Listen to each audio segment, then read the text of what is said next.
Hello, and welcome to our discussion of Fourier sine and cosine series.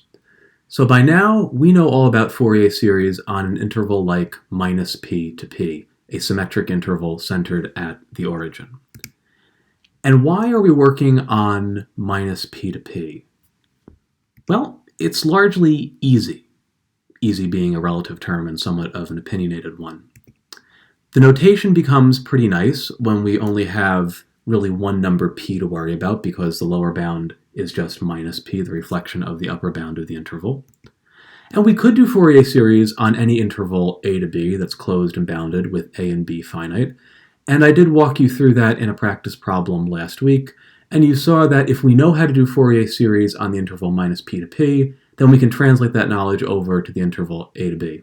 Some books and some people prefer to start with the interval a to b, and the notation and calculations get a little bit messier, but the theory all remains the same. As long as you're working on a closed bounded interval, you can always do stuff with Fourier series.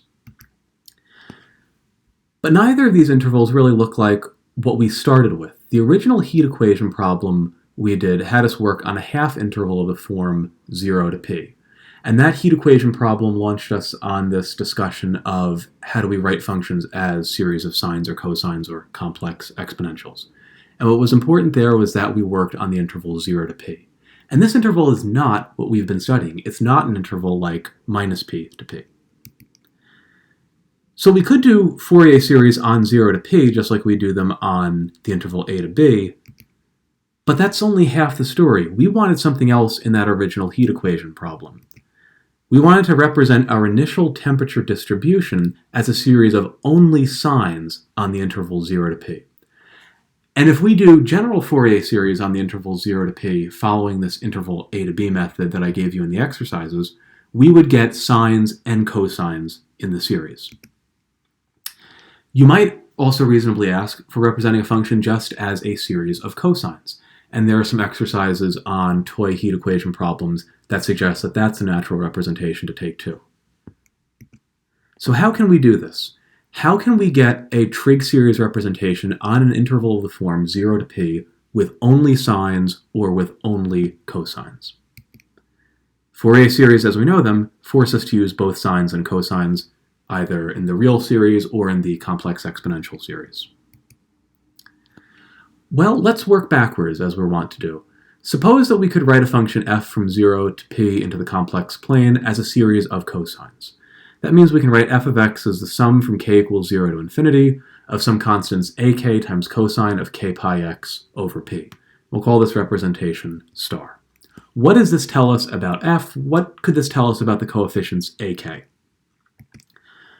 Well, we don't know anything about f on the interval minus p to 0 if I'm only telling you that f is defined on 0 to p.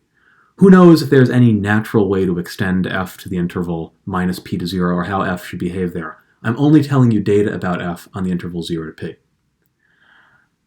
On the other hand, look at the series in star. It's just an infinite sum of cosines. All these cosines are even functions. So if the series star converges for some x in the interval 0 to p, then the fact that cosine is even, which is to say cosine of minus x equals cosine of x for all x, that forces the sum from k equals 0 to infinity of ak cosine of minus k pi x over p to be equal to the sum from k equals 0 to infinity of ak times cosine of k pi x over p. So if the series star converges for a positive x, it has to converge for a negative x. In other words, if the series in star converges on the interval 0 to p, then it also converges on the interval minus p to 0. Regardless of what, if anything, f is doing on that interval minus p to 0, the series on the right hand of star will have to converge there. So this suggests that if we want to learn a little more about how this series is behaving, we force f to extend to the interval minus p to 0 by making f even. Let's define a new function, fe of x, to be f of minus x for minus p less than or equal to x less than 0, and then f of x for 0 less than or equal to x less than or equal to p. Let's be clear about what we did here. We started with a function f defined on the interval 0 to p. We only know how f behaves on the interval 0 to p. I'm defining a new function fe of x by putting fe of x equal to f of x when 0 is less than or equal to x is less than or equal to p, and by taking fe of x equal to f of minus x for minus p less than or equal to x less than 0. So when minus p is less than or equal to x is less than 0, then minus x is between 0 and p, so f of minus x makes sense there.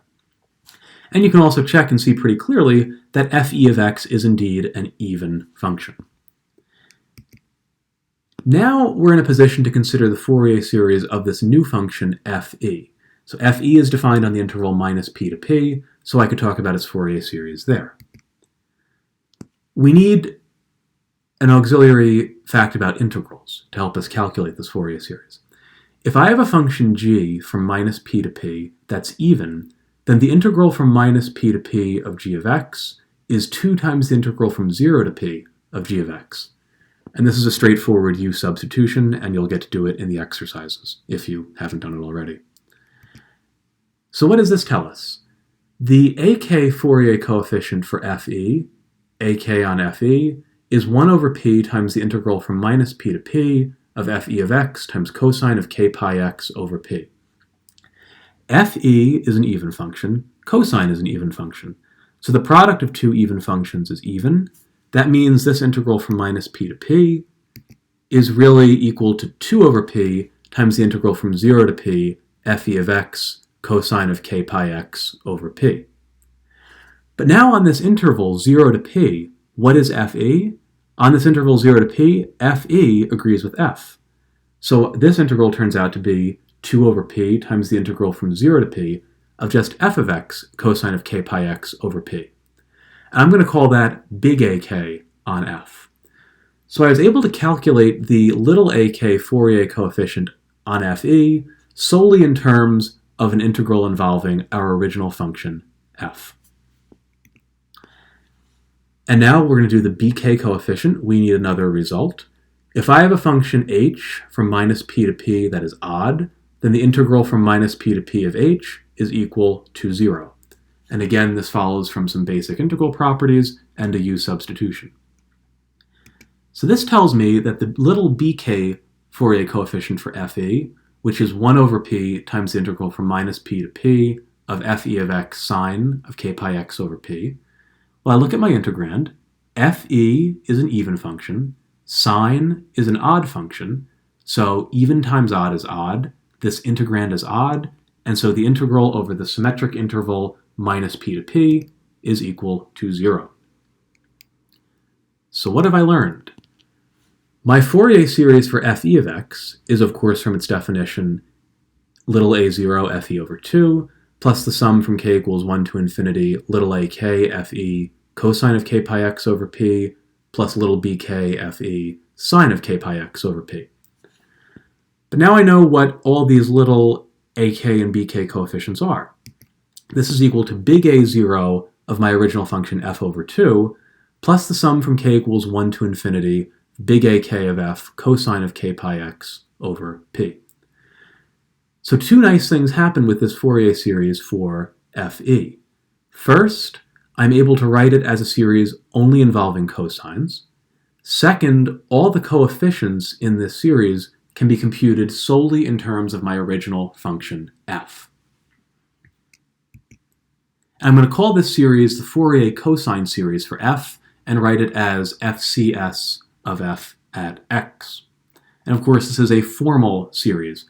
Right now, I'm just considering this as some object in the complex plane. Maybe it converges as a series for a given x, maybe it doesn't. I'm just writing down what the series looks like. Here is my idea. I have this function f from 0 to p into the complex plane. We'll assume that it's integrable, so I can integrate f, as I've done in the previous slides against sine and cosine. And I have this function fe of x such that fe of x is equal to f of x for x between 0 and p.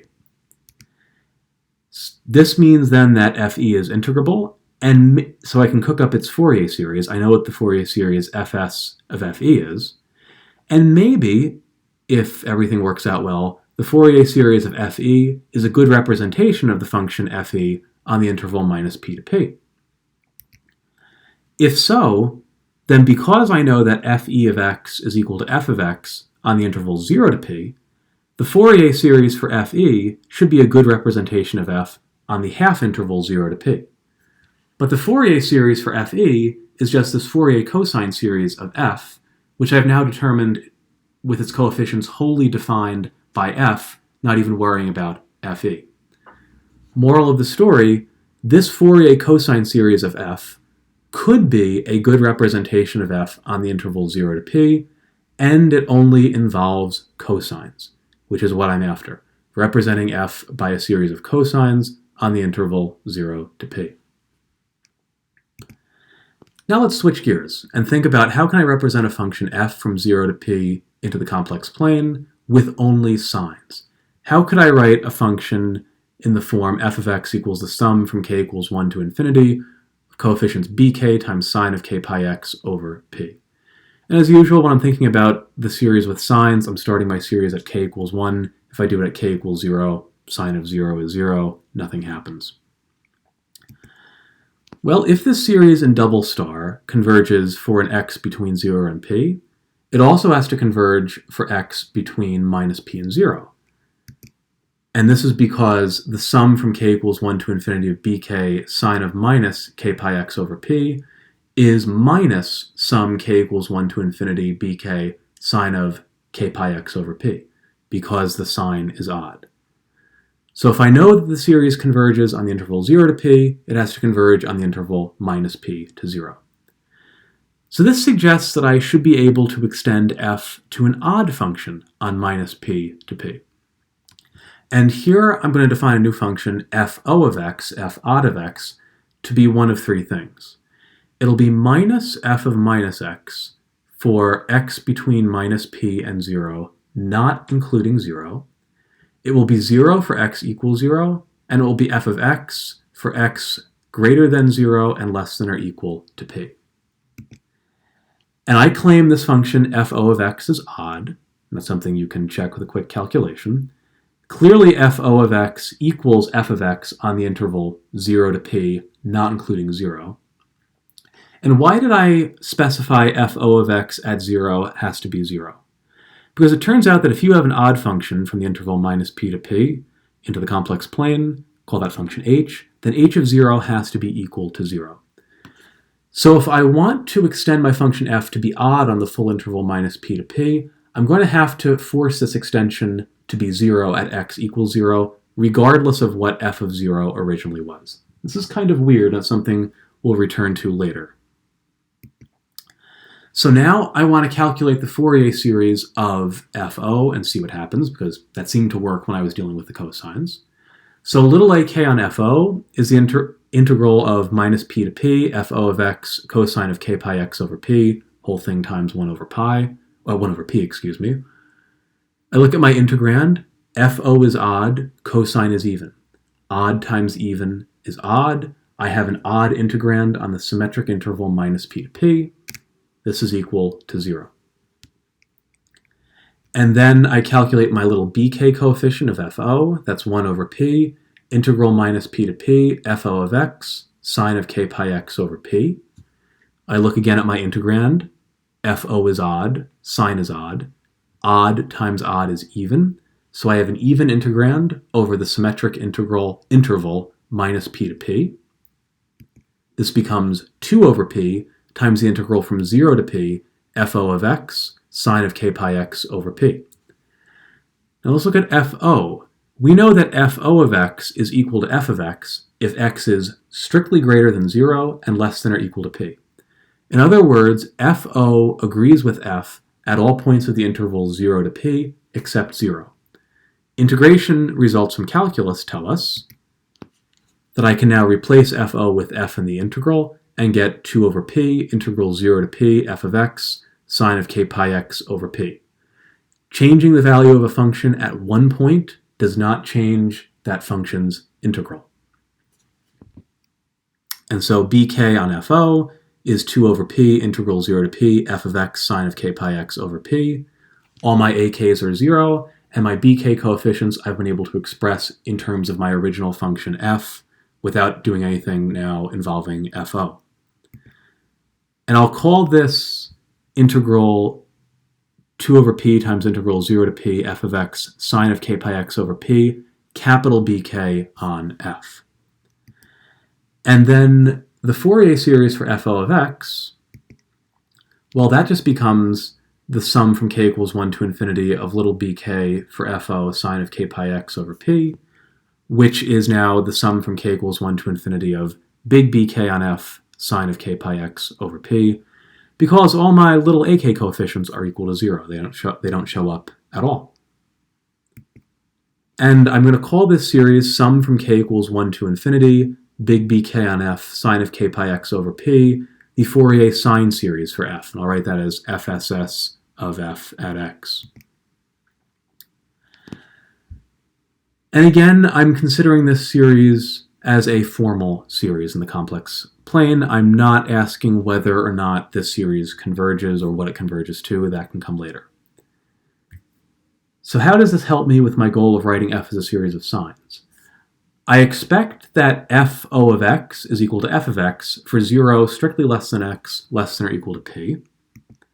So if the Fourier series for FO is a good approximation to FO on the interval minus p to p, then the Fourier sine series for f should be a good approximation to f on the interval 0 to p. And so I've written f in theory as a sum of just sines on the interval 0 to p. And as for convergence at the point x equals 0, well, we'd have to do a little more work and think about just what f is and what the Fourier sine series might converge to under different conditions on f, just like we got some pointwise results for the Fourier series last week. So I'm done. I started with functions on the interval 0 to p, and I saw how to plausibly represent them as series of just cosines or just sines on the interval 0 to p, and importantly, how to calculate the coefficients in those series in terms of my original function f, so I don't have to worry about even or odd extensions anymore.